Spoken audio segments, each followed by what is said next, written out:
Tatang! Tatang! Tang! Bakit ka sumisigaw? Para kang hinahabol ng 10 diablo sa itsura mong yan. Tang! Nabalitaan ko po sa mga taga rito na meron na naman daw po mga nawawalang babae sa Karatig baryo. Pinag-iingat ng kapitan natin ang mga kababayan dito sa baryo natin. Baka daw po mamaya dito na magawi ang mga yun. Sana naman hindi na umabot dito sa atin ang mga taong nasa likod ng pagdukot sa mga kababaihan. Sino po kaya mga taong yun? May palagay ako na isang malaking grupo ang nasa likod ng mga nangyayaring pagdukot sa mga babae. Ano po kayang gagawin nila sa mga babaeng dinudukot nila? Posibleng pinagbibili nila sa mataas na halaga. Ho? Kawawa naman po pala mga nagiging biktima nila. May mga tao talagang halangang kaluluwa. Walang pakialam sa kapwa. Basta magkamal lang ng pera. Napatitig na lamang ang binatilyo sa amang nakatiim ang mukha. Ilang buwan na rin ang usap-usapan tungkol sa mga ginagawang pagdukot sa mga kababaihan sa mga baryo ng mga hindi pa nakikilalang mga kalalakihan. Di umano, pinapasok pa ng mga ito ang bawat bahay para lang makakuha ng mga dalagang nais nilang dukutin. Maraming haka-haka ang mga tao na baka daw ibinebenta ang mga kababaihan sa mga banyaga o di kaya dinadala sa mga bahay aliwan. Ngunit wala ni isa makapagturo kung saan dinadala ang mga ito. Basta ang sabi lamang ng mga nakakasaksi, isinasakay ang mga ito sa isang van. Marami tuloy pamilyang nangangamba kasama na si Mang Baste. Halos naroon kasi sa baryo na yun ang kanilang mga kamag-anak. Pati tuloy si Nonoy, pinaghihigpitan na rin ni Mang Baste sa pag-alis-alis ng bahay. Saan ka na naman pupunta? Di ba sabi ko dito ka lang sa bahay? Diyan lang po, Tang. Magtitira doon lang po ng mga ibon. Ay, huwag ka lang lalayo ha. Ayokong inaabot ka ng gabi sa labas. Opo, Tang. Dito lang po ako sa paligid.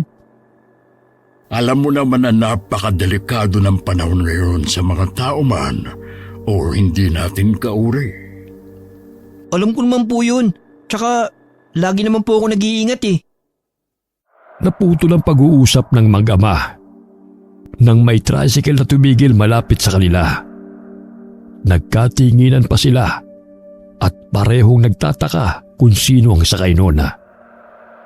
Gumuhit naman ang ngiti sa labi ni Nonoy nang makilala ang bumaba sa tricycle. Patakbo pang lumapit ang binatilyo sa bagong dating. Kuya Jeff! Kamusta ka na? Ang tangkad mo na. Ayos lang, kuya. Mano po, Tang? Kaawangan ka ng Diyos. Ay, bakit bigla ata ang pag-uwi mo ngayon dito sa atin? Sa loob ko na lang po ipapaliwanag. Oo nga naman, Tang. Kararating lang ni kuya Hayaan niyo muna siya makapagpahinga. Tara na sa loob kung gano'n. Kumain ka na ba? Opo. Kumain po ako sa bus kanina. Mabuti naman, kuya, naisipan mong dalawin kami dito. Akala ko maghihintay pa kami ng Pasko bago ka namin makita at makasama. Pasensya na kayo kung madalang lang ako nakakauwi dito sa atin. Masyado lang kasing abala sa trabaho Naiintindihan naman namin yun. Tiyak na matutuwa ang nanang gwada mo kapag nakita ka. Pinag-uusapan ka pa lang namin ng isang araw Akalain mong uuwi ka pala ngayon? Inakbayan pa ni Jeff ang binatilyo habang papasok sila sa loob ng bahay. Hindi na rin mapalis ang malaking pagkakangiti ni Nonoy. Sa wakas kasi, makakasama na niya ang kanyang paboritong pinsala. Bata pa lang si Jeff nang mamatay ang kanyang mga magulang. Mula nang maulila, ang tiyuhin na nag-aruga at nagparal sa kanya hanggang maging pulis siya. Kasalukuyang nakadestino ang binata sa malayong lugar at madalang lamang umuwi sa kanila. Maging si Aling Guada, tuwang-tuwa na makita ang pamangkin na itinuring na nitong tunay na anak. Pagkatapos ng maikling kumustahan, nagpaalam lang si Aling Guada Huhulihin daw muna nito ang manok para may maipaulam kay Jeff. Nag-abala pa talaga ang inang. Hayaan mo na. Ngayon ka nga lang umuwi dito sa atin eh. Talagang mag-aabala kaming ipagluto ka ng masarap na ulam. Ito nga po namimiss ko kapag nandito ako sa atin eh. Yung pag-aasikaso niyo sa akin. Kung malapit nga lang ang destino mo, mas gusto kong mag-uwian ka na lang dito. Nag-aalala rin kami kasi sa'yo. Sana kuya, magtagal ka dito ha. Samahan mo rin ako magtira doon ng mga ibon. Oo ba? Tsaka magtatagal talaga ako. Sabi mo kanina abala ka sa trabaho. Buti pinayagan ka ng hepe nyo na magbakasyon. Ang totoo po niyan, Tang, suspendido po ako sa trabaho. Ha? Bakit naman? Tsaka ko na lang po ikukwento. Pero isa lang pong natitiyak ko. Wala po akong ginawang masama. Ginampanan ko lang po ang tungkulin ko bilang alagad ng batas. Naniniwala naman ako sa iyo Ang mabuti pa, magpahinga ka muna sa silid ninyo ni Nonoy.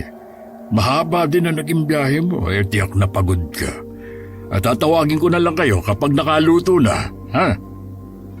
Sasamahan na kita kuya. Gusto ko rin makipagkwentuhan sa'yo eh.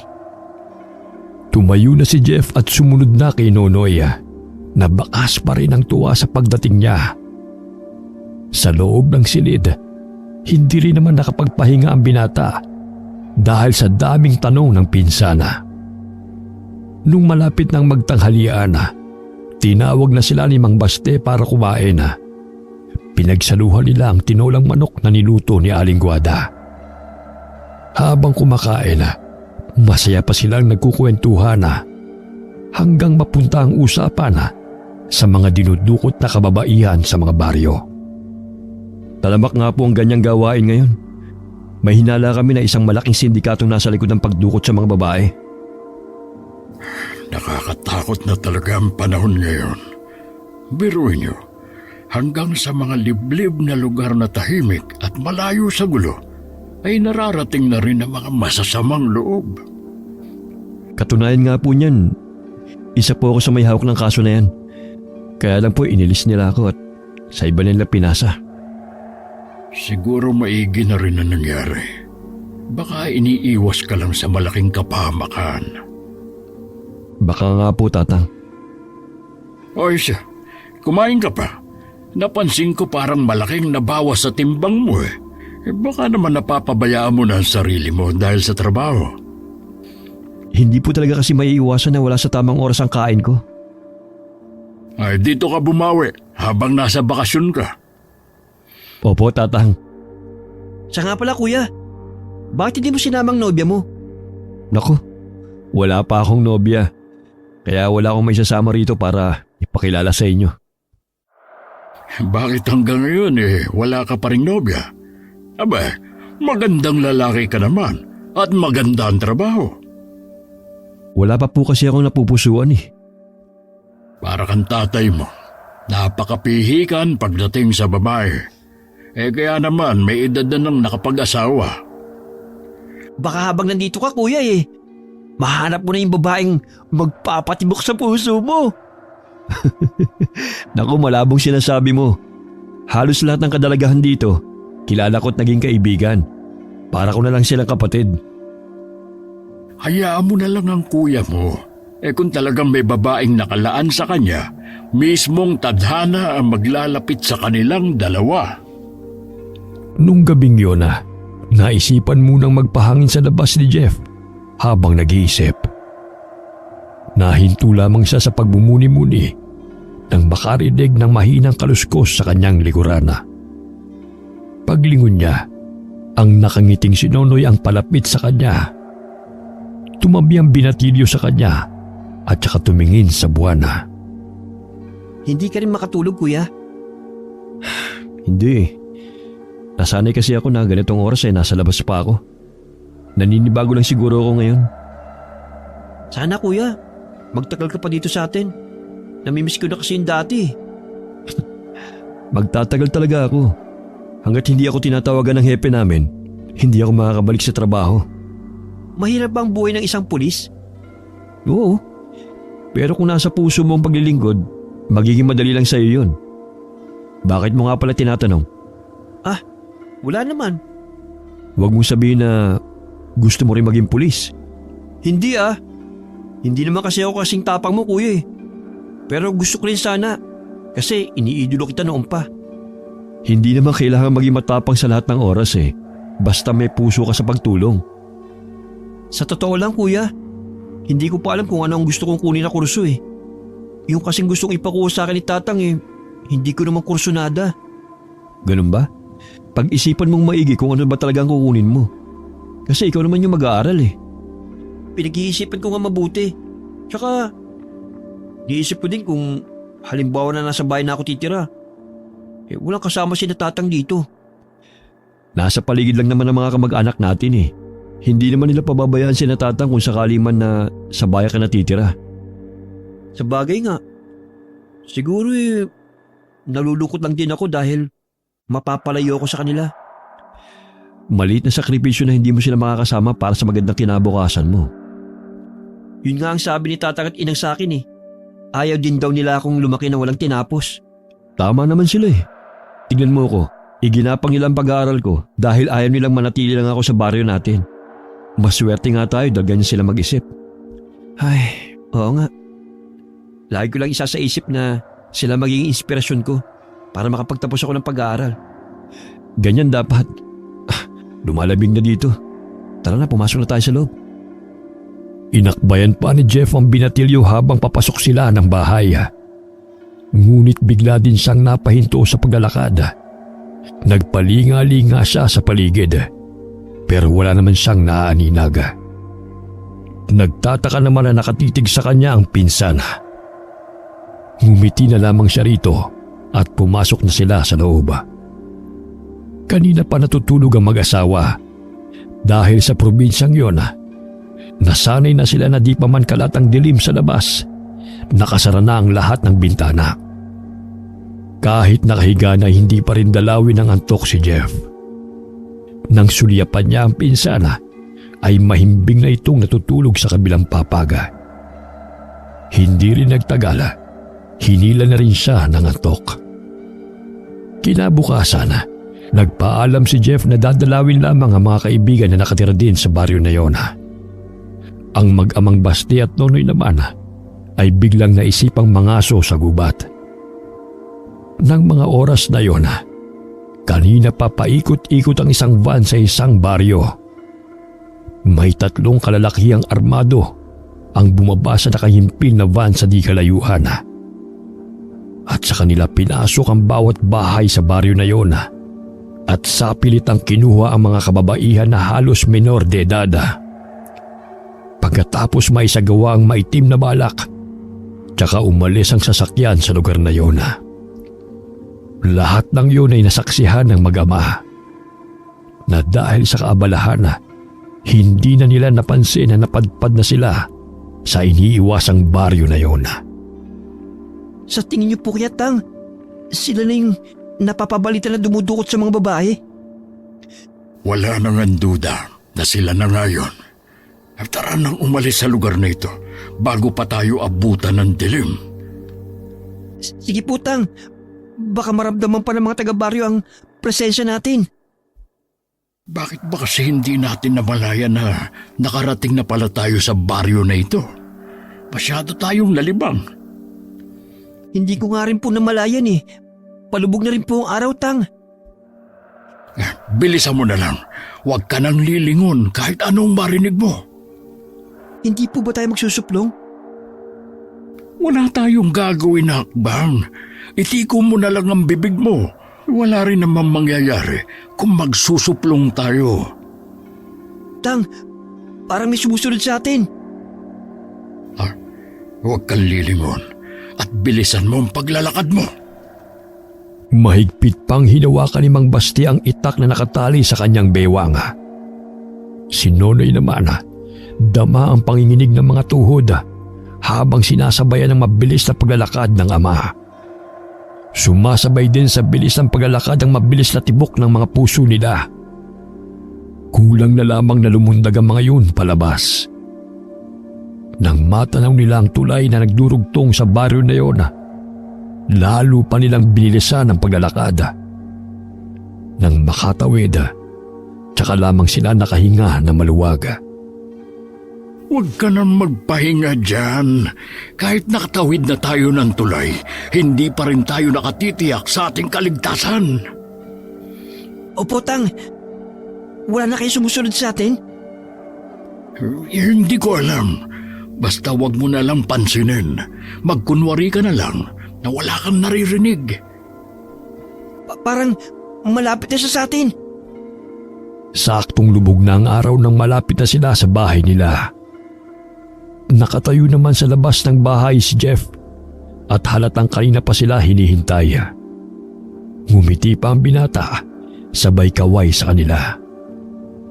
Hindi muna dumiretso sa loob ng bahay ang mag-ama. Lahat ng kasuotan ay hinubad nila at saka sinunog.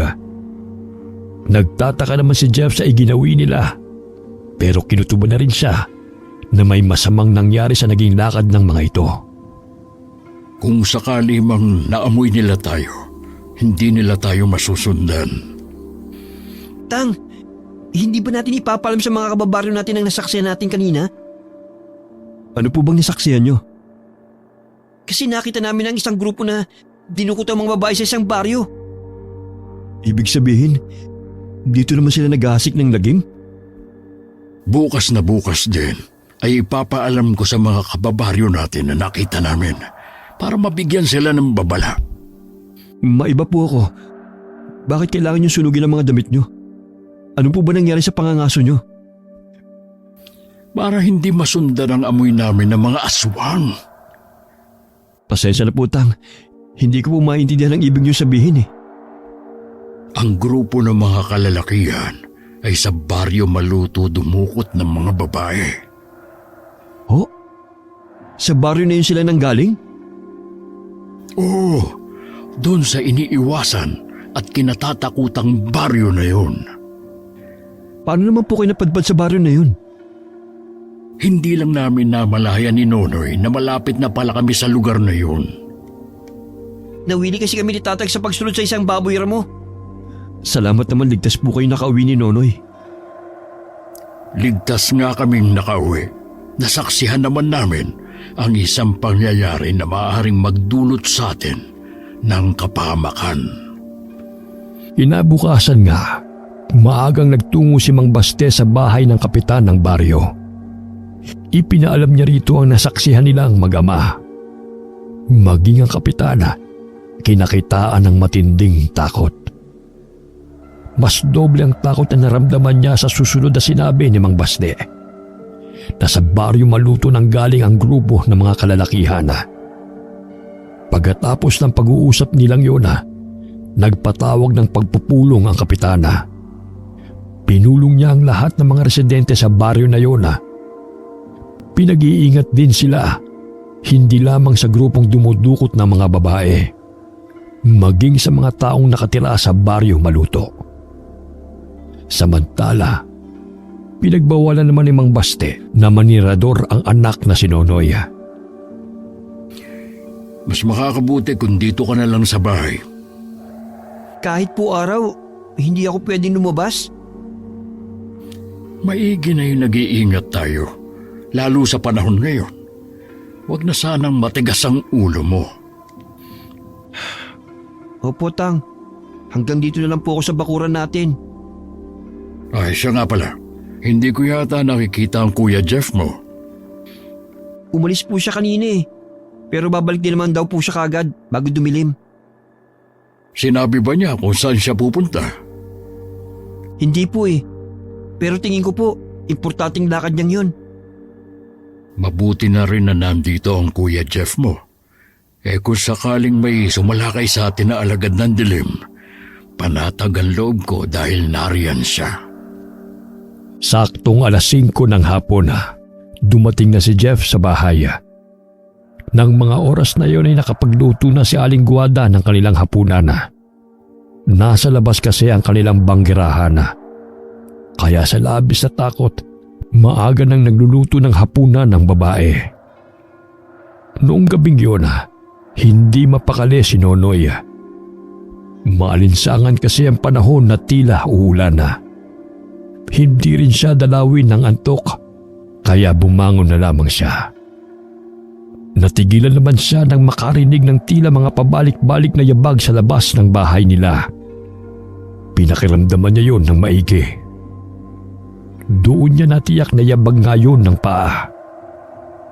Bahagya niyang iniawang ang bintana at saka sumilip sa labas. Ganun na lamang ang takot na naramdaman niya nang makita ang isang malaking aso. Kasing itim ng gabi ang balahibo nito at namumula ang mga mata. Bago pa siya makagawa ng ingay, natakpan na ni Jeff ang kanyang bibig. Hinintay muna nilang makaalis ang nilalang na nasa labas na natitiyak nilang hindi pangkaraniwan. Ang laki namang aso nun. Hindi yun aso. Natitiyak kong isa yung aswang. Sabi na nga be. Anong gagawin natin kuya? Baka naamoy nila kami ng aksidente kami nakapasok sa baryo nila. Huwag kang matakot. Hindi basta-basta makakapasok sa loob ng bahay natin ang aswang na yan. At isa pa, may alam ang tatang sa mga pangontra sa kanila. Tiyak na hindi ako makakatulog dito. Pilitin mo pa rin matulog. Huwag kang mag-alala. Babantayan kita. Salamat kuya. Mabuti lang nandito ka ngayon. Kahit pa paano nawala ang takot ko. Ngayon lang ba may umaligid na aswang sa bahay niyo? Ngayon lang. Ito nga ang unang beses na nakakita ako ng aswang eh. Dati kasi naririnig ko lang sila. Kailangan natin mag-ingat. Lalo na kayo ni Tatang. Baka nga naamoy kayo at nasundan dito sa bahay. Baka kayo talagang sadya nila. Ilang malaman to ni Tatang. Ipagpabukas mo na lang. Mahiga ka na lang ulit at matulog ka na. Baka nagpapahinga na rin sila. Nahiga na muli si Nonoy sa kanyang higaan. Nagdasal muna siya bago ipinikit ang mga mata. Kinabukasan, isang balita ang gumimbal sa buong baryo. Ang kapitan nila'y natagpuang wala ng buhay sa mismong silong ng bahay nito. Ayon sa nakakita sa kapitana, lasog-lasog ang katawan nito at hindi na halos makilala ang mukha dahil dinurog ang ulo nito. Wakwak din ang tiyan nito at nawawala ang mga laman loob. Hindi kayo nakita natin kagabing may gawa nun kay Kapitan? Yun din ang naiisip ko eh. Baka naghanap na lang siya ng ibang bibiktimahin nang mabigo siyang pasukin ng bahay natin. Ano ba ang pinag-uusapan yung dalawa? Kasi po Tatang, kagabi may nakita po kaming aswang sa labas ng bahay natin. Ano ka mo? Aswang? Hindi maganda ang kutob ko sa nangyayari. Ngayon lang kasi nangyari na dito sila ng biktima. Kailangan natin masabihin ng mga residente dito na magdoble ingat sila, lalo na sa gabi. Sige, kakausapin ko ang tiyuhin yung kagawad. Babanggitin ko rin sa kanya ang nakita niyo kagabi. Tiyak na tayong punteriya ng aswang na yun. Nakakalungkot lang na may ibang nadamay. Posible din ang sinasabi mo.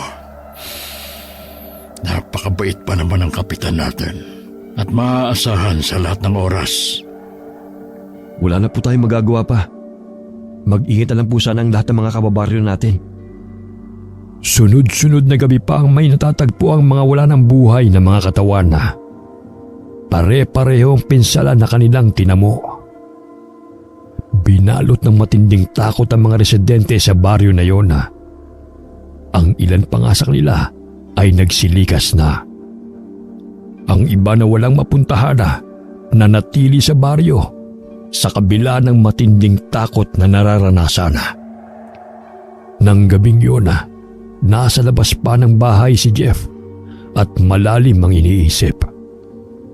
Nilapitan naman siya ni Mang Baste para kausapin tungkol sa nangyayari sa kanilang baryo. Alam kong meron kang pinaplano kahit hindi mo sabihin. Sa akin lang sana pag-isipan mong mabuti ang hakbang na gagawin mo. Hindi po pwedeng wala akong gawin. Inuubos na po ng mga halimaw na yun ang mga kababaryo natin. Kung ganon, isama mo ako sa balak mong gawin. Hindi rin ako mananahimik na lang sa isang tabi. Kaya ko na po ito. Ayoko pong madamay pa kayo sa gagawin ko. Hindi naman pwede na pabayaan na lang kitang mag-isa. Nangako ako sa mga magulang mo na hindi kita pababayaan. Alam ko naman po na nangako kayo sa kanila. Pero gusto ko po itong gawing mag-isa. Pero sana, sabihin mo sa akin ang mga gagawin mo para makapaghanda rin kami. Opo, Tang. Sasabihin ko naman po talaga sa inyo eh. Mabuti pa, tara na sa loob ng bahay. Kanina ko pa nararamdaman na para bang mayroong nanunood sa atin. Bigla nga rin po nag-ibang simoy ng hangin sa paligid. Kaakibat na talaga nila ang masangsang na amoy na tila nabubulok na laman. Tama ka dyan. Pero sa dami ng mga pangontra sa loob at labas ng bahay, mahihirapan silang makalapit sa atin. Kaya nga po kahit nasa paligid lang sila eh, panatag ang loob ko na hindi nila tayo magagalaw. Pinauna na ni Jeff ang tiyuhin sa pagpasok sa loob ng bahay. Nagpalinga-linga muna siya sa paligid. Wala naman siyang kakaibang napansin, pero alam niyang nasa paligid lamang ang aswanga at nagmamasid sa kanilang mga galaw. Kinabukasan, maagang gumayak si Jeff. Sa araw na yun niya balak magtungo sa Baryo Maluto. Kahit may nakakapangtakot sa dibdib, pilit niya yung nilabanan. Hinawakan pa niya ang medalyon na binigay sa kanya ng ama noon. Alam niyang ginagabayan pa rin siya ng mga magulang hanggang sa mga sandaling yon. Bago umalis, binasbasan pa siya ni Mang Baste. Mabuti na rin na wala sa mga oras na yon si Nonoy. Maaga kasing nagtungo sa talipapa si Aling Guada at isinama ang pinsan. Kung naroon kasi ang binatilyo, tiyak na magpupumilit yun na sumama sa kanya. Pagdating sa tulay kung saan nagdurugtong ang dalawang baryo, huminga muna ng malalim si Jeff. Nang marating ang baryo kung saan nakatirik ang mga kabahayan, kapansin-pansin ang katahimikan ng paligid. Pero batid niya na may mga matang nakatingin sa kanya. Mula sa likurang bahagi ng bahayan, lumabas doon ang isang babae na hindi nalalayo ang edad sa kanya. Maamo ang mukha nito at malasutla rin ang kutis. Bahagya ring tinatangay ng hangin ang buhok nito. Huminto ito ilang dipang layo sa kanya. Matiim din ang pagkakatitig nito sa kanya. Anong kailangan mo, Ginoo? Gustong kausapin ang tumatayong leader nyo. Ako ang kapitan ng baryo na to. Sabihin mo na kung ano ang sadya mo. Naparito ako para pakiusapan kayo. Natigilan nyo ng pagkitil sa buhay ng mga kababaryo ko. Sana hindi nyo ginambala ang pananahimik namin para hindi kayo nagugulo ngayon. Hindi kami ang gumambala sa tahimik yung buhay sa baryo na ito. Huwag nyo kaming idamay. Maaaring ang hindi kayo mismo, pero mga kauri mo sila. Malaki ang atraso nila sa amin. Dinukot nila ang ilan sa mga babae dito sa amin. Sila may atraso sa inyo. Bakit hindi silang hanapin nyo at pagbayarin? Mabangis at nakakatakot man kami. Batid mo na sa gabi lang kami malakas. Limitado rin ang kaalaman namin pagdating sa labas ng baryo na to. Meron ba akong may tutulong? Bakit gusto mo kaming tulungan? Gagawin ko ito para sa mga kababaryo ko.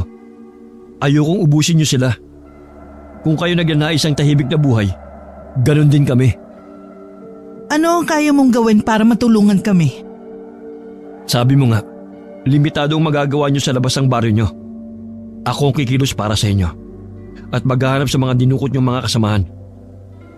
Kahit malaya ka pang magawa ang gusto mo, pangkaraniwang tao ka pa rin. Paano mo mahahanap ang mga kadalagahan na dinukot sa aming baryo?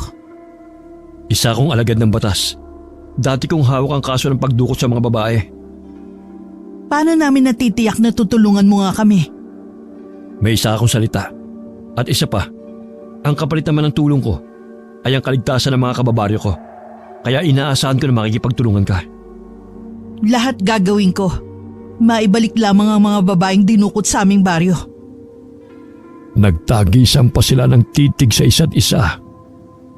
Waring sinusuri ang katotohanan sa bawat salita na kanilang binitiwan. Ilang sandali pa, nagsilabasan na rin sa kanilang bahay ang mga nakatira sa baryo na yun.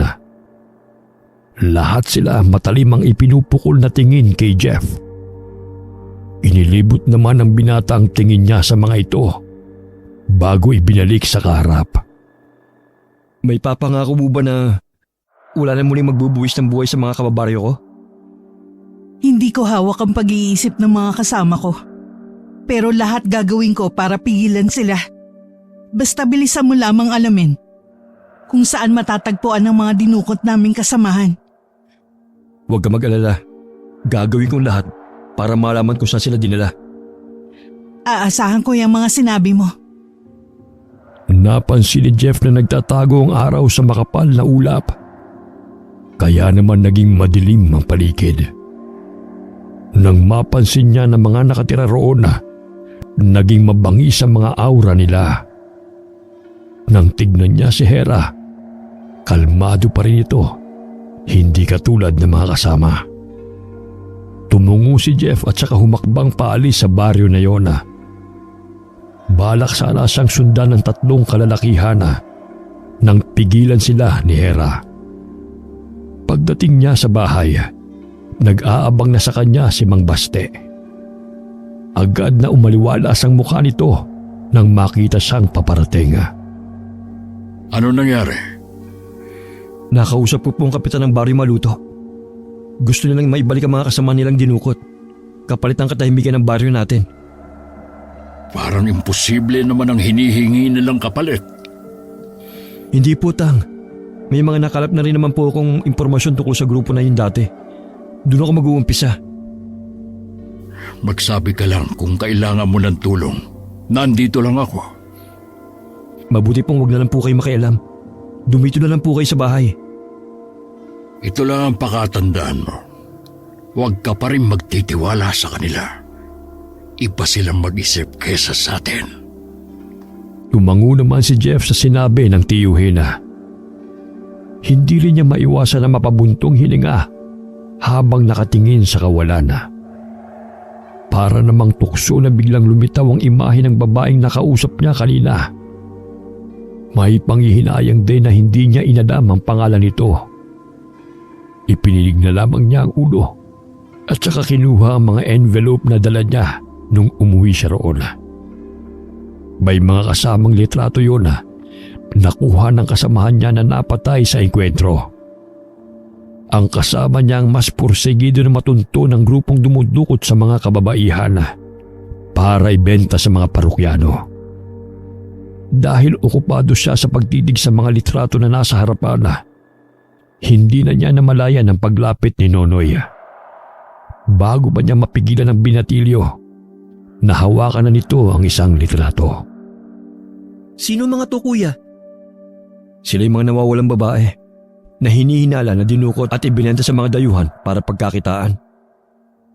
Ang babata pa nila, tsaka ang gaganda. Tama ka. At sinira lang ng grupong yun ang kanilang kinabukasan. Kuya, kapag kailangan mo ng tulong, magsabi ka lang sa akin Tutulong ako sa abot ng aking makakaya. Pareho kayo ni Tatang ng sinabi. Pero masyado ka pang bata para sumali sa ganitong operasyon. Ang mabuti pa, tulungan mo na lang ang nanay mo. Hindi na po ako bata musmos. Tsaka, gusto ko talaga makatulong sa'yo O sige, mapilit ka. Sasabihan na lang kita. Asahan ko yan Napangiti naman si Nonoy sa sinabing yun ng pinsana. Noon pa talaga ay iniidolo na niya si Jeff. Kaya masaya siya makasama sa mga plano nito. Panandalian din tumahimik ang kanilang baryo. Hindi na muling sumalakay ang aswang sa mga residente roon. Bagamat nababalot pa rin ng takot ang mga tao. Si Jeff naman, Halos hilahin ng mga araw para lang matapos ang kanyang ginagawang pag-iimbestiga. Nang araw na yon, bigo siyang umuwi na walang bagong impormasyon na nakuha tungkol sa grupo na kanyang sinusubaybayan. Anong balita sa lakad mo? Wala pa po, Tatang. Masyadong madulas ang grupo na yon. Lalo pa sila naging maingat ngayon dahil alam nilang hinahanap na sila. Hindi rin tayo dapat takampante sa pananahimik ng mga aswang.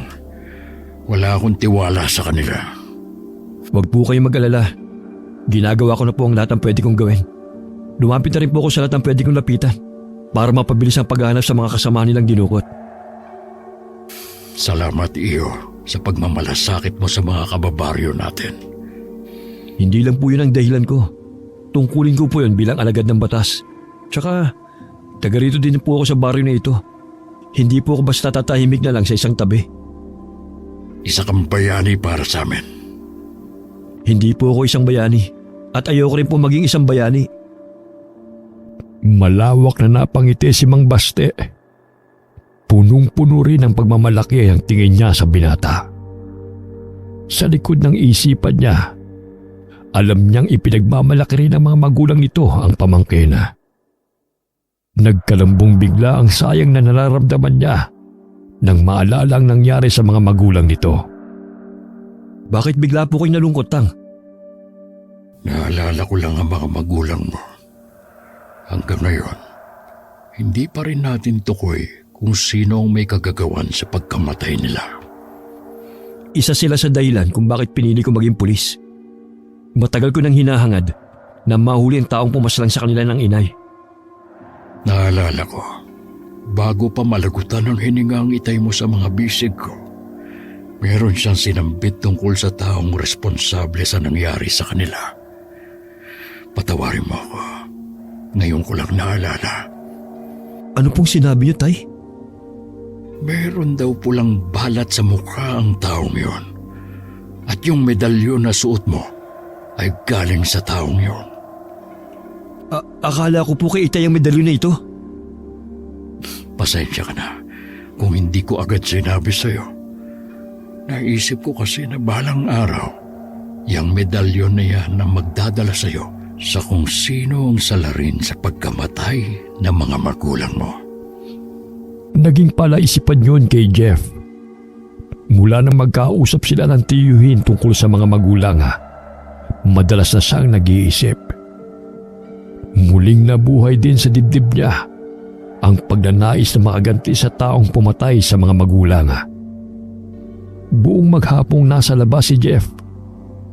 Nakipagkita kasi siya sa isang pinagkakatiwalaang kaibigan para humingi ng tulong.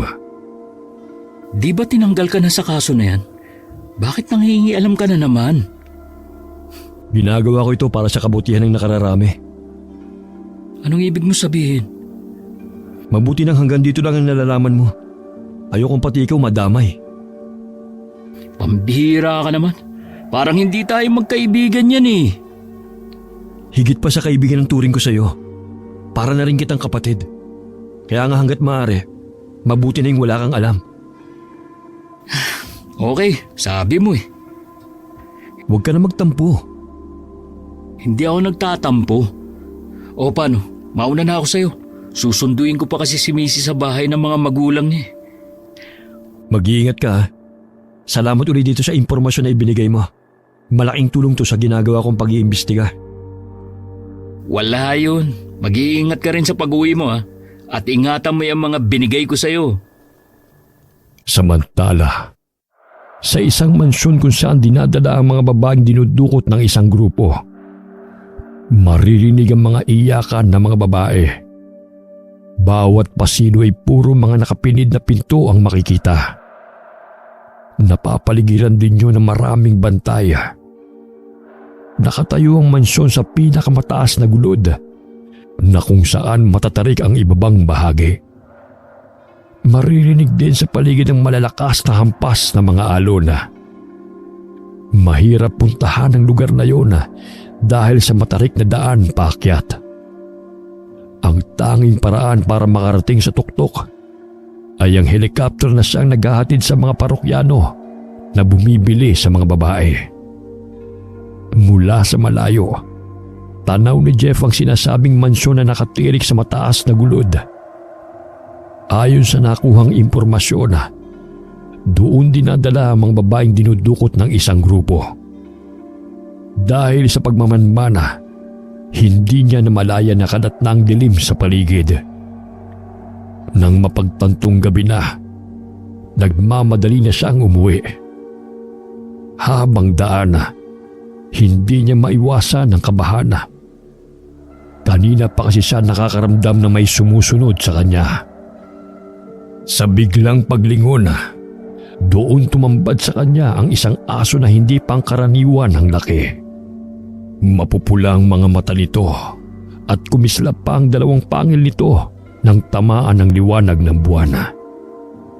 Inilabas ni Jeff ang baril na nakasuksok sa kanyang bewang. Pero bago pa siya makapagpaputok, mabilis na siyang nasunggaban ito at nakagat sa braso. Napaigik na lamang siya sa sakit. Nang paputukan niya muli ito, nagawa pa nitong iwasan ang bala ng kanyang baril. Maliksi ang kilos nito at nahihirapan siyang puntiryahin. Nang malapit na muli ito, sa kanya hinugot ng patalim at saka inundayan ng aswang sa leeg. Umangil ito ng malakas, pero nagawa pang tumakbo palayo. Hawak ang braso na may sugat, umuwi siya sa bahay. Nandito na si Kuya Jeff! Ano nangyari sa'yo? Nakainkwentro ako ng isang aswang habang pauwi ako. Ano ka mo? Akala ko ba may kasunduan kayo ng kapitan ng mga aswang? Bakit ka inatake ng kauri niya? Tama po kayo. Hindi sila maaaring pagkatiwalaan. Pero hindi dapat nila ginawa yan sa'yo. Ikaw lang ang tumutulong sa kanila. Mamaya niyo na po siya kausapin, Tang. Gamutin niyo na po si Kuya Jeff. Oo nga. Pasensya na. Si Aling Guada na naglinis ng sugat ni Jeff. Habang kumuha naman ng mga halamang gamot si Mang Baste na ipinantatapal sa sugat ng binata. Malalim ang kagat sa braso ng binata. Bumakat pa sa balat nito ang mga pangil ng aswang na umatake rito. Hindi rin maipinta ang mukha nito dahil sa matinding kirot na dulot ng sugat niya. Inaapoy na rin siya ng lagnat. Naaawa naman si Nonoy habang pinagmamasdan siyang pabiling-biling sa higaan. Huwag ka na mag-alala. Magiging maayos din ang lagay ng Kuya Jeff mo. Nangingitim po ang paligid ng sugat niya. Hindi po ba delikado yun? Nalinisan na rin natin ang sugat niya at napainom ng halamang gamot. Malakas ang resistensya ng kuya mo. Kaya niyang labanan ang laway ng aswang na kumapit sa kanya. Magpahinga na lang po kayo, Tang. Ako na lang po ang bahala magbantay kay Kuya Jeff. O sige, huwag mong kalilimutan na punasan ng basang bimpo ang kanyang noo. Opo, Tang. Tatawagin ko na lang po kayo kapag lumala ang lagay ni Kuya. Nang lumabas na si Mang Baste, naupo naman sa tabi ni Jeff ang binatilyo. Pilit din niyang nilalabanan ng antok para tumagal sa pagbabantay sa pinsana. Nung hating gabi na, nakarinig si Nonoy ng mga kaluskos sa labas ng bahay. Pagsilip niya sa maliit na butas sa dingding ng bahay, nakita niya ang 3 malalaking aso. Pawang namumula ang mga mata ng mga ito at paikot-ikot sa paligid ng kanilang bahay. Natitiyak niyang naaamoy ng mga ito ang pinsana, kaya naroon ang mga ito ngayon. Papasikat na ang araw nang umalis ang mga ito sa labas ng kanilang bahay. Kinabukasan, bumuti na ang lagay ni Jeff. Pero hindi pa rin ito nagigising. Hinayaan na lang muna ni Nonoy na matulog ito. Sa kusina naabutan niya ang kanyang ama. Alam niyo po ba, Tang? May 3 aswang na umaaligid sa bahay kagabi. Alam ko, kaya hindi rin ako nakatulog kagabi. Mabuti na lamang, hindi alam ng nanay mo. Dahil kung hindi, baka pati siya hindi rin nakatulog. Ano kaya ang sadya nila? Hindi ko alam, pero kailangan natin maghanda. Oo. Si Kuya Jeff nga pala. Wala nang lagnat. Mabuti naman kung ganon. Pero nag-aalala po ako sa sugat niya eh. Para kasing nabubulok ang itsura nito. Ganon talaga ang sugat mula sa aswang. Mamaya papalitan ko yung nakatapal na dahon sa sugat niya.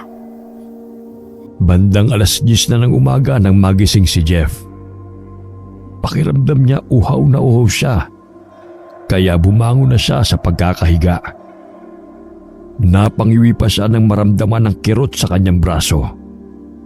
Nakita niyang may mga nakatapal doon na mga dahon na. Dahan-dahan na lang siyang lumabas ng silid at nagtungo sa kusina.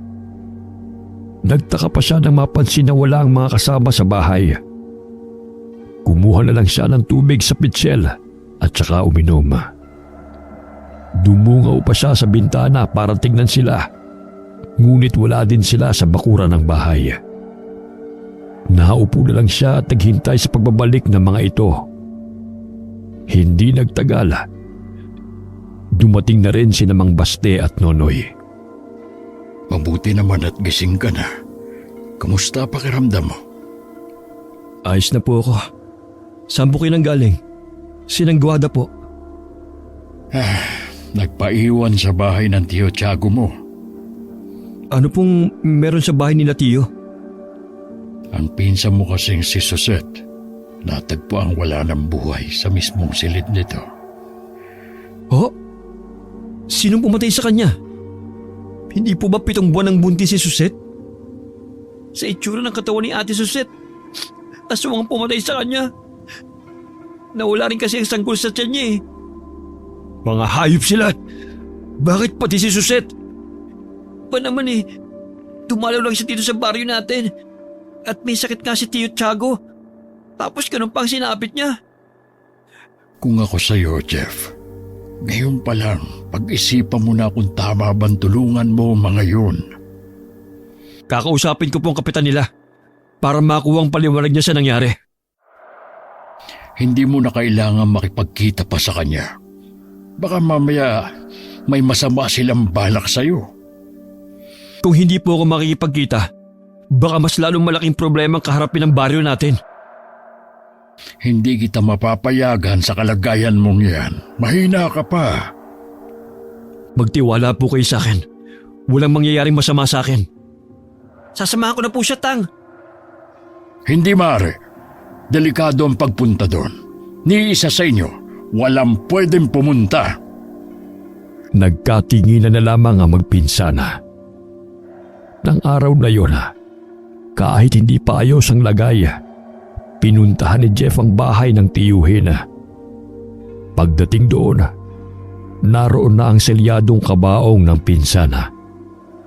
Sa galit na nararamdaman, hindi na niya namalayan ang pagkuyom ng kamao.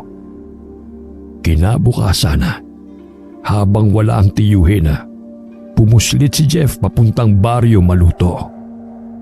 Malayo pa lang sa bahayan, sinalubong na siya ni Hera. Wala kayong isang salita! Hindi talaga kayo mapagkakatiwalaan! Mga halimaw nga kayo! Ano bang ibig mong sabihin? Huwag ka na magmangmangan pa! Huwag mo kong pagtaasan ng boses! Huwag mong kalilimutan na narito ka sa teritoryo ko. Baka hindi ka na makauwi ng buhay sa inyo. Hindi ako natatakot. Dahil sa ginawa nyo, wala na kayong maaasahang tulong sa akin. May namatay ba sa isa sa mga kababaryo mo? Oo, pinsan kong buntis. At maging ako'y inatake ng aswang. Maniwala ka. Hindi ko alam yan. Paano hindi mo alam? Ikaw ang tumatayong kapitan sa lugar na ito. Aalamin ko kung sino sa mga kasamahan namin ang gumawa nun. Huwag mo lang alamin. Hawakan mo sila ng mga kasama mo para hindi sila makapaminsala. Teka, huwag ka munang umalis. Yun lang sadya ko. May balita ka na ba sa mga kasama naming dinukot? Oo, alam ko na kung saan sila matatagpuan. Pero dahil sa ginawa ng mga kasama mo, hindi nyo na malalaman. Nakikiusap ako sa'yo. Sabihin mo kung nasan sila. Hanggat hindi ko nasisigurong kaligtasan ng mga kababaryo ko, wala akong sasabihin sa'yo. Nang muling humakbang pali si Jeff, hindi na rin siya pinigilan na Hera.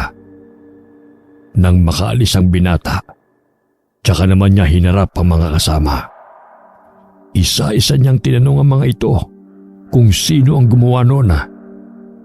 Isang pamilya naman ang umaming kaagad. Anila, wala namang miyembro ng pamilya nila ang nawawala. Kaya hindi sila kasama sa kasunduan nila kay Jeff. Hindi pinahalata ni Hera na hindi niya nagustuhan ang katwiran ng mga ito. Ipinahiwatig din ng mga ito na gagawin nila ulit ang pag-atake sa kabilang baryo. Kaya isang plano ang naisip ni Hera. Nang mga oras na yun, pinagagalitan ni Mang Baste si Jeff dahil sa kapangahasan na ginawa niya. Mabuti na lang wala nangyari sa'yo sa pagpunta mo doon. Pasensya na po tatang kung hindi ko na sinabi sa inyo. Alam ko naman po kasing hindi nyo ko papayagan eh. Dahil delikado lalo't sa kalagayan mo, hindi ka pa nga tuluyang magaling eh. Wala pong alam ang kapitan nila sa ginawa ng iba nilang kasama sa pag-atake dito sa baryo natin. Naniwala ka naman. Mga halimaw ang mga yun. Hindi dapat pagkatiwalaan. Maghanda na lang po tayo. Siguradong babalik ang mga mamayang gabi. Nakahanda na ang mga kababaryo natin. Kahit nababalot sila ng takot, handa na silang harapin ang mga aswang na aatake sa baryo natin. Tutulong din po ako. Dumito ka na lang sa bahay. Hindi mo pa kakayanin ang lumaban. Hindi rin po ako matatahimik kung sakaling magkukulong lang ako dito sa bahay. O sige, pero dapat dito ka lang lagi sa tabi ko. Napilitan na lamang na sumang-ayon sa kanya si Mang Baste. Naisip niya na baka may gawin na naman ang binata kapag hindi niya pinayagan. Ang bawat bahay ay pinalibutan ng mga pangontra. Mahigpit din pinagbilinan ng mga residente na pagsapit ng alas 6 ay kailangang wala nang lalabas ng kani-kanilang tahanan. Nung bandang hapon na, isang panauhin ang bigla na lamang sumulpot sa kanilang bahay. Hindi na naitago pa ni Jeff ang pagkabigla at pag-aalala para dito. Mukhang hindi ka natutuwa na dinalaw kita dito Hindi naman sa ganun. Kaya lang wrong timing kasi yung pagpunta mo rito eh. Bakit? May ginagawa ka bang mahalagang bagay? Wala naman, kaya lang malapit ng gumabi. Yun ba? Ayos lang kahit gabihin ako. Dala ko naman yung motor ko eh. Hindi mo ako naiintindihan eh. Delikado kung aabuti ka ng gabi sa baryo namin. Ano ba kasi meron dito sa baryo nyo? Bakit delikado? Ang mabuti pa, pumasok ka na muna sa loob ng bahay. Alam mo, habang papunta ako dito sa baryo nyo, para palang paraiso tong sa inyo. Kahit saan ako tumingin puro luntian na nakikita ko. Mukha lang paraiso ang lugar namin, pero may malagim na lihim. Lalo ako naguguluhan sa iyo Pwede pakipaliwanag nga. Ram, hindi ka dapat nagpunta pa rito sa amin. May umaatake kasi mga aswang sa baryo namin. Marami na silang biktima. Ha? Aswang? Totoo ba talaga ang mga nilalang na yun? Oo, hanggang ngayon nabubuhay pa rin sila. Naku, dapat pala umalis na ako ngayon bago ako abutan ng gabi sa daan. Hindi na kita papayagang umalis pa. Baka may masama pang mangyari sa'yo kapag pinayagan kita. Dito ka na lang magpalipas ng gabi. Baka kayanin ko pa makalabas. Mabilis naman ang motor ko Tsaka, hihintayin ako ng misis ko. Dito ka na lang magpalipas ng gabi.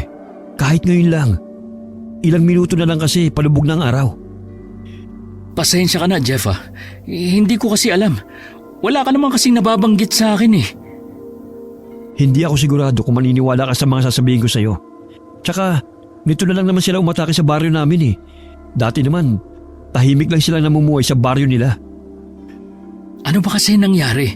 Bakit umaatake sila ngayon? Tsaka ko na lang ikukwento sa'yo. Kailangan mo talagang ikwento lahat para hindi na ako magugulat sa susunod na pupunta ako dito. Sabay pa silang napatingin sa labas ng bintana. Palubog na nga ang araw ng mga sandaling yon na hindi maikakaila kay Rama ang takot na nararamdaman ng mga sandaling yon na. Kaya lang naman siya nagtungo roon para makita ang kaibigan at malaman ang tinitirhan nito. Noon pa kasi, nagtataka siya kung bakit tila iwas itong magpapunta ng kaibigan sa baryo nito. Ngayon alam niya na ang dahilan nito. Mainit namang tinanggap ng mag-asawang Baste at Guada si Rama. Gayun din si Nonoy na hinunta kaagad ng bisita. Dapat pagdadalaw ko dito sa amin sa umaga, hindi yung pahapon na.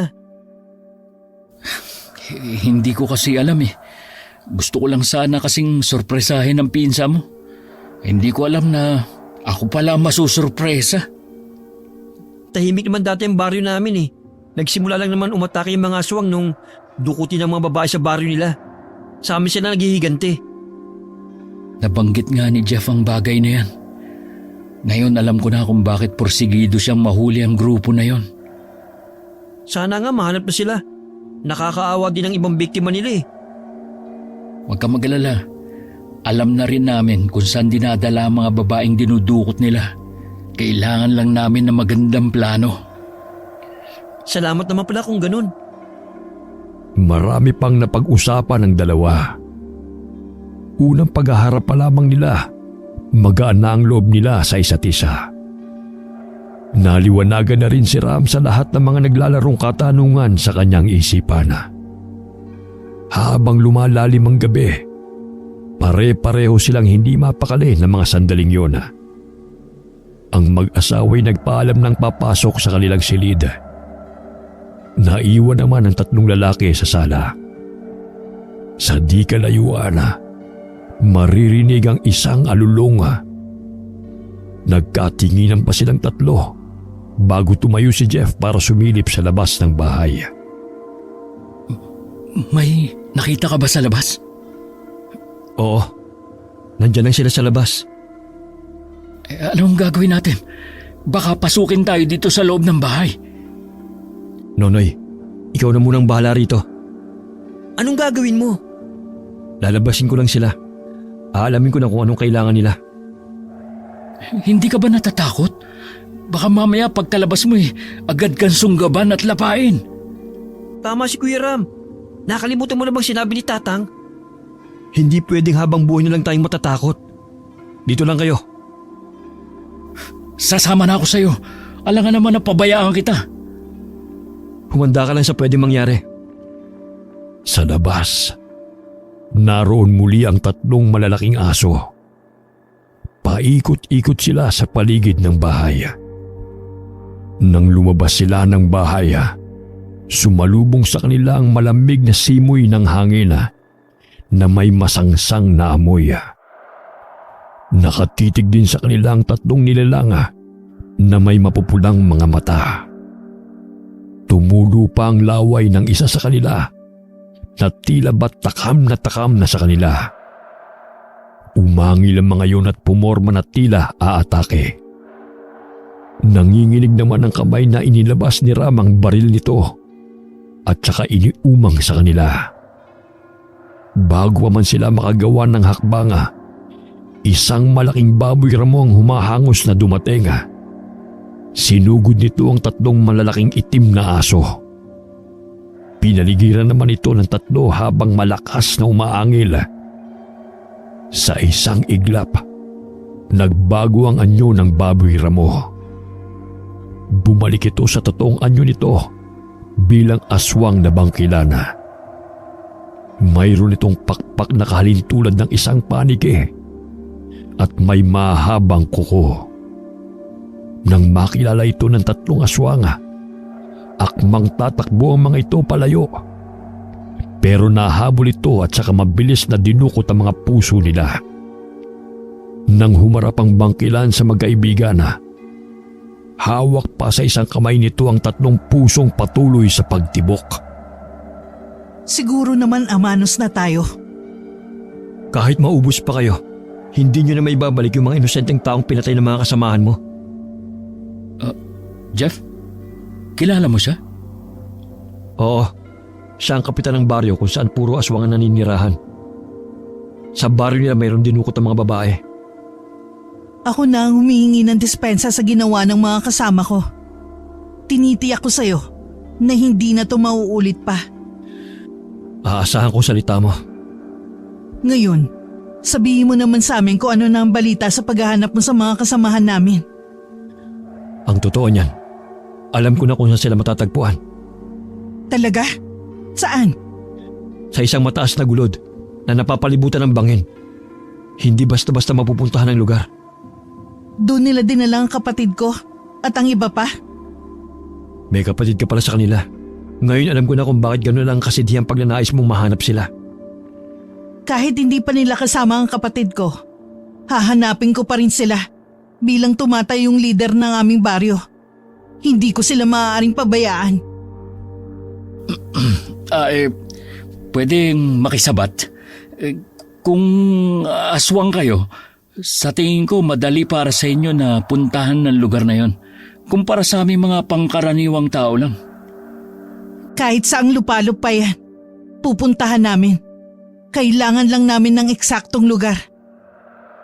Sa palagay ko, malaking tulong ang magagawa nyo kung sasama kayo sa operasyon. Sasama talaga kami. Sabihan nyo lang ako kung kailan. Hindi na hinintay ni Hera na makasagot ang isa sa kanila. Agad na rin siyang umalis sa lugar na yon. Nasundan pa siya ng tingin ni Jeff na nanatiling blanko ang ekspresyon ng mukha. Lingid sa kanila. Narinig at nakita lahat ni Mang Baste ang nangyari. Ang akala ko kapag sinabing aswang, mga nakakatakot ang mga itsura. Bakit ang isang yun parang Diyosa sa ganda? Isa siyang bangkilan. Oh? Nandiyan po pala kayo? Bangkilan po? Ano pong klaseng aswang siya? Sila ay mga magagandang dilag mula sa hanay ng mga kadatuan. May kakayanan silang mag-anyong aso, baboy ramo, ibon, o kahit anong nilalang ng dilim. Higit din silang nakatataas kumpara sa ibang uri ng aswang.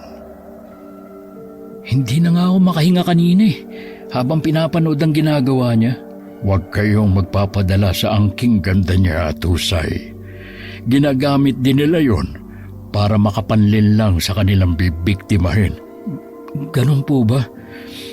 Ay, mabuti pa pumasok na tayo. Naghanda ang asawa ko ng kape. Tsak naman daw kasing hindi na tayo makakatulog nito. Kinabukasan na, maagang umalis si Rama. Sa kabila ng karanasan nito, gusto pa rin bumalik ng lalaki sa baryo nila.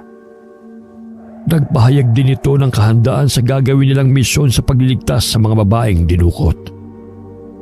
Nang makaalis ang kaibigan, umalis naman si Jeff papuntang kabilang baryo. Agad siyang sinalubong ni Hera. Mukhang nawiwili ka ng pumunto sa baryo namin Gusto lang kita makausap. Tungkol ba sa sinabi mo kagabi? Oo. Ano mang oras, pwede na tayong pumunta sa sinasabi ko siyang pinagdalan ng kapatid mo at ang iba pa. Hindi mo na kailangan samahan pa kami. Kaya na namin yun ng mga kasama ko. Sapat na ang mga naitulong mo. Kailangan ko rin sumama. Dahil nakaatang sa akin ang paghuli sa taong nasa likod ng pagdukot sa mga babae. Kung ganun, bahala ka. Siya nga pala, tinitiyak ko sa'yo na magiging madugo ang pagpunta natin doon. Napatango na lamang si Jeff. Hindi niya kasi alam kung anong sasabihin. Ilang sandali pa, nagpaalam na rin siyang aalis. Habang naglalakad palayo, ramdam pa ng binata ang nakasunod na tingin ng babae. Pagdating sa bahay, kinuha niya ang baril na nakatago. Pinakatitigan niya yun. Napasukan sa ganong ayos ni Nonoy. Kuya, nakita ko galing ka sa baryo ng mga aswang. Anong ginawa mo ron? Kinausap ko lang yung kapitan nila. Alam mo, hindi ko akalain na meron pa ng ganong kagandang aswang. Huwag kang magpapalin lang sa ganda niya. Aswang pa rin siya at kumakain ng tao. Hindi ko naman yun nakakalimutan. Hindi ko lang maiwasan na humanga. May lakad ka ba ngayon? Wala naman. Ba't mo tinanong? Kasi mula nung dumating ka rito, ngayon mo lang nilabas yung baril mo eh. Kaya naisip ko baka may pupuntahan ka. Meron nga pero hindi pa ngayon. Naisip ko bigla na parang mahirap nga ang trabaho mo, kuya. Ayaw mo na bang maging pulis? Akala ko pa naman susunod ka sa yapak ko. Parang aga-alanga na ako eh. Siguro naman, hindi lang sa pagpupulis na ipapakita ang tapang. Oo naman. Ngayon pa nga lang bilib na ako sa pinapakita mong tapang eh. Siyempre naman, manayat ako kay Tatang na matapang din. Ginulo pa ni Jeff ang buhok ng binatilyo. Nagkwentuhan muna sila nito gaya ng ginagawa nila. May palagay kasi siya na darating ang panahon na hindi na nila yun magagawa pa. Mula nang mawala ang tatlong aswanga, muling nanumbalik ang katahimikan sa baryo nila. Naging normal na muli ang pamumuhay ng mga taga roon. Si Jeff naman, hinihintay lang ang araw na napag-usapan kung kailan nila papasukin ang mansyon. Pipindasal niya na sana magtagumpay sila sa misyon nila. Hindi biro kasi ang kakaharapin nilang mga kalaban. Samantala, sa ilalim ng buwan, pinupulong ni Hera ang mga kababaryo niya sa plano nilang paglusob sa mansyon. Lahat ay sumisigaw at nasasabik na sa gabing yon. Dumating ang sandaling pinakahihintay ng lahat. Sa ibaba ng gulod ay naroon ang lahat. Hindi maiwasan ni Jeff ang kilabutan sa nakikitang tanawin sa paligid. Daan-daan kasing aswang ang kasama nila. Nasa iba't ibang kaanyuan ng mga ito. Handa ka na ba? Oo naman. Isa lang sana ang pakiusap ko. Huwag niyong idamay iba pang bihag ng grupo. Huwag kang mag-alala. Alam na ng mga kasama ko ang gagawin nila. Sa mga bantay pa lang, tsak na mabubusog na sila. Hindi na nila kailangan pang idamay ang iba pang bihag. Salamat naman kung ganon. Hindi ba sasama ang kaibigan mo sa atin? Hindi na. Dito na lang siya maghihintay. Pagkatapos kaya na misyon natin ito, magkikita pa kaya tayo? Bakit mo naman naitanong? Wala naman. Basta ko na lang naisip na itanong. Sa gitna ng kanilang pag-uusap, isang wakwak ang lumapit sa kanila. Nakatingin yun kay Jeff. Bahagya pang napatras ang binata sa biglang pagsulpot nito sa kanilang harapan. May katangian ito na katulad ng isang ibon.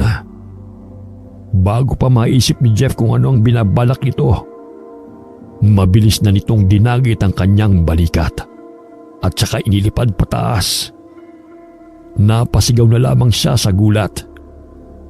Pagtungo ni Jeff sa ibaba, mabilis na umaakyat ang mga aswang na para bang baliwala lang sa mga ito ang matatalas na nakausling mga bato. Ang iba naman ay mga lumilipad sa himpapawid. Nang maibaba siya sa isang pasilyo, agad siyang nagtago para hindi makita ng mga bantay. Ilang sandali pa, dumating na rin si Hera. Gaya ng nakuhang impormasyon ni Ram, mas maraming tao ngayon. Pupunta rin daw ang pinakalider ng grupo na ito. Mabuti kung ganun. Dahil sa araw na to, uubusin namin sila. Magpepesta kami ngayong gabi. Huwag mo lang kakalimutan ang pinag-usapan natin ha. Oo naman. Asahan mong walang masasaktan ng mga bihag. Mabilis silang nagkubli nang makarinig ng mga paparating na yabaga palapit sa kanilang kinaroroonan. Isang lalaking may magarang kasuotan ang naglalakad kasama ng mga bantay nito. Bakas sa mukha nito ang matinding galit. Napatitig ng husto rito si Jeff. May pulang balat kasi ang mukha nito. Biglang sumagi sa kanya ang sinabi ng tiyuhin niya. Hanggang makapasok ang mga yun sa isang silid, nakasunod pa rin ang tingin dito ni Jeff. Siya kaya ang leader nila? Siya na nga siguro. Tugma kasi sa description binigay ni Ram tungkol sa itsura ng leader ng grupo. Naririnig mo ba yon? Yung bang huli ng isang ibon? Oo, yun na ang hudyat para lipulin sila. Ako nang bahala sa leader nila. May kailangan din kasi akong malaman. Sige, magkita na lang tayo mamaya.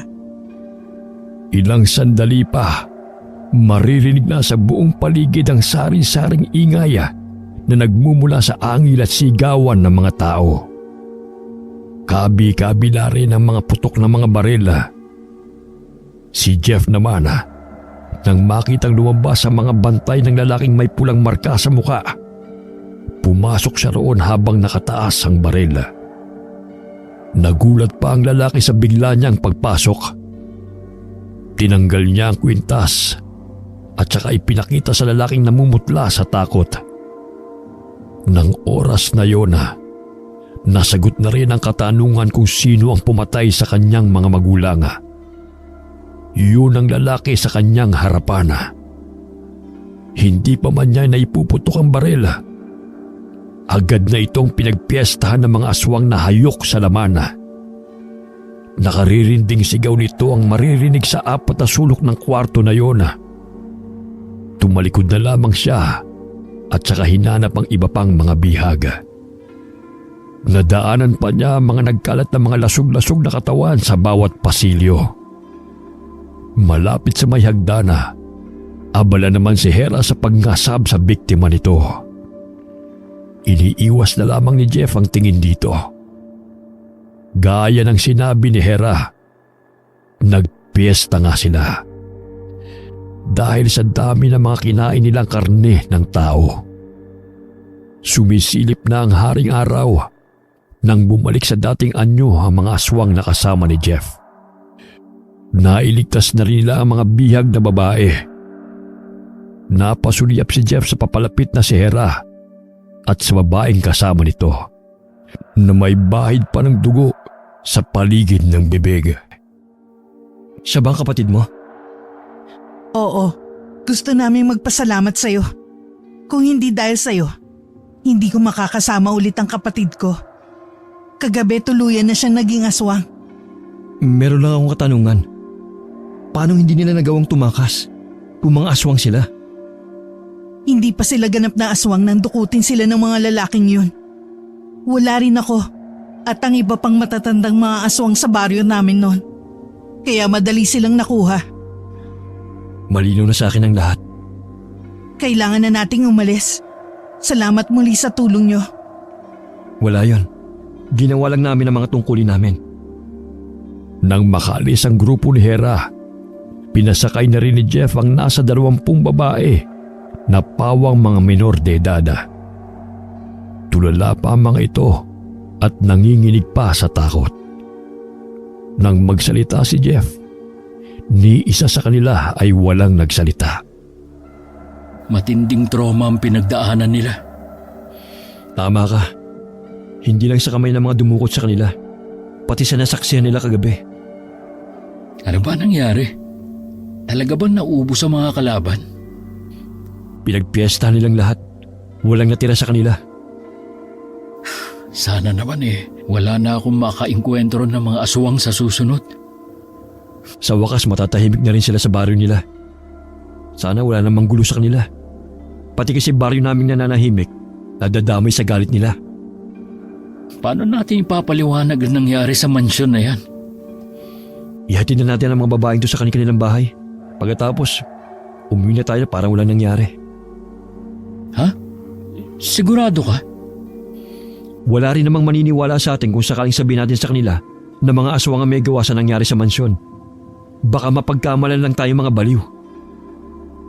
Sa bagay nga, tara na ngang ihatid ang mga to. Pagkatapos maihatid ang huling dalawang babae na magkababaryo pala, umuwi na rin ang dalawa. Gaya ng napag-usapan na nanatiling tikom ang kanilang mga bibig. Pagka-uwi ni Jeff sa bahay, masaya siyang sinalubong ng mag-anak na itinuring niya ng pangalawang pamilya.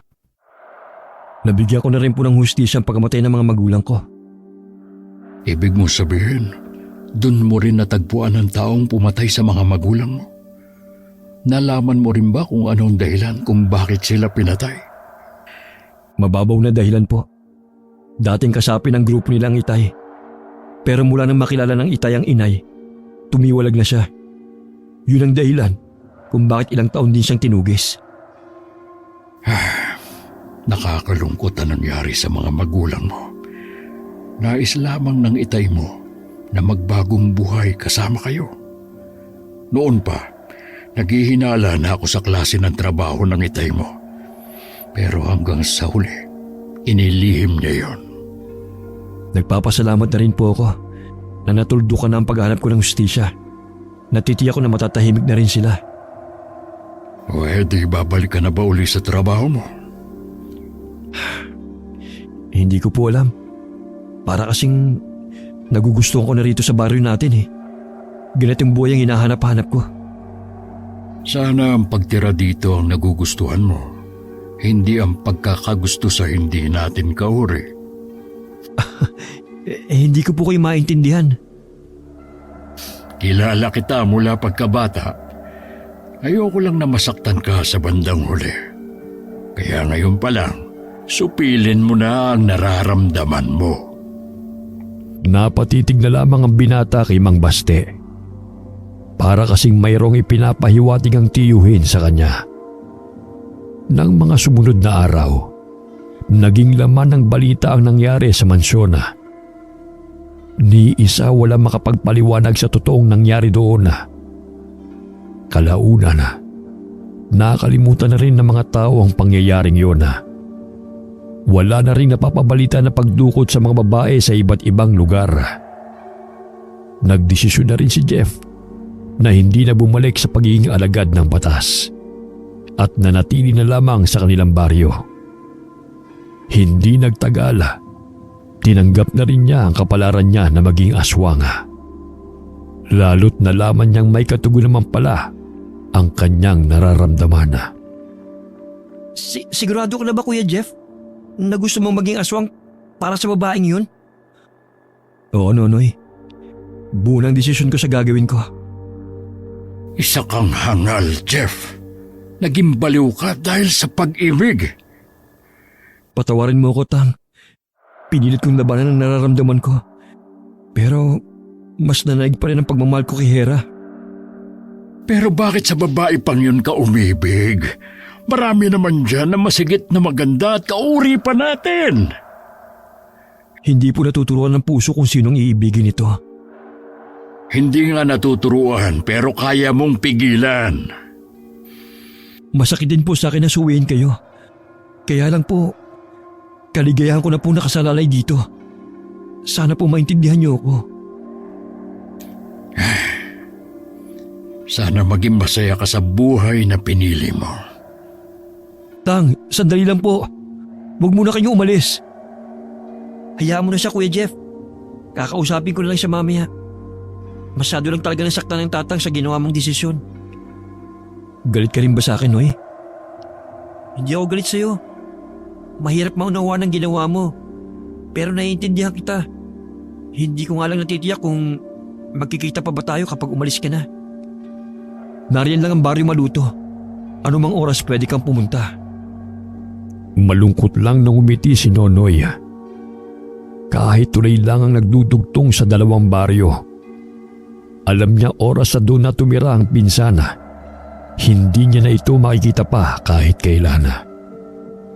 Nang umalis si Jeff ng araw na yon, labis na nalungkot ang buong pamilya ni Mang Baste. Hindi kasi nila akalain na iiwan sila nito para sa babaeng bangkilan. May kakayanan ng bangkilan na gawing aswang ang isang tao sa pamamagitan ng paghalik dito at pagsasali ng itim na perlas. Para matanggap si Jeff sa baryo nila, kailangan itong maging kauri nila.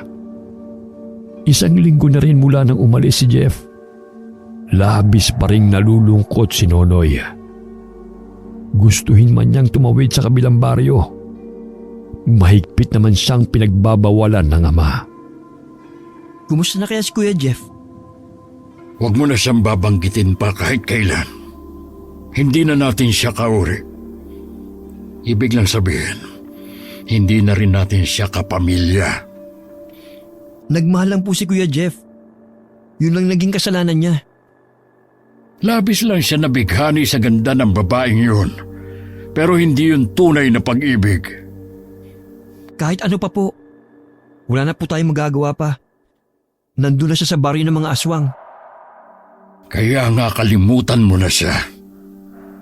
Batid ni Nonoy na kaya lamang yun nasabi ng ama dahil nagdaramdam pa rin ito sa pinsana.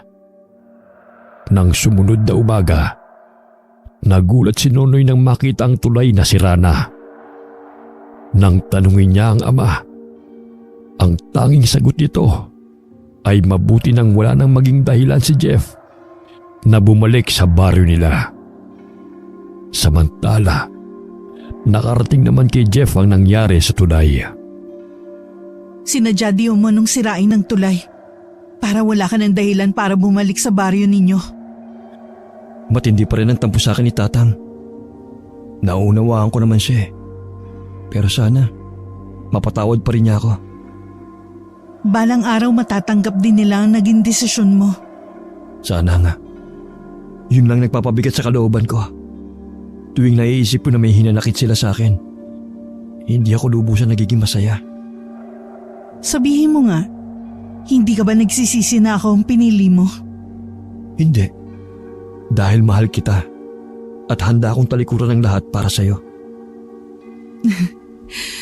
Kung nagkapalit tayo ng sitwasyon, ganun din ang gagawin ko. Handa kong talikuran ng lahat para sa'yo.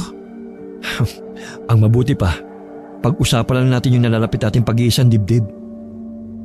Makakaasa ka na lahat makikiisa sa atin. Sa kabilugan ng buwan magaganap ang pag-iisang dibdib natin. Sobrang saya ko. Parang gusto ko nang hilahin ng mga araw.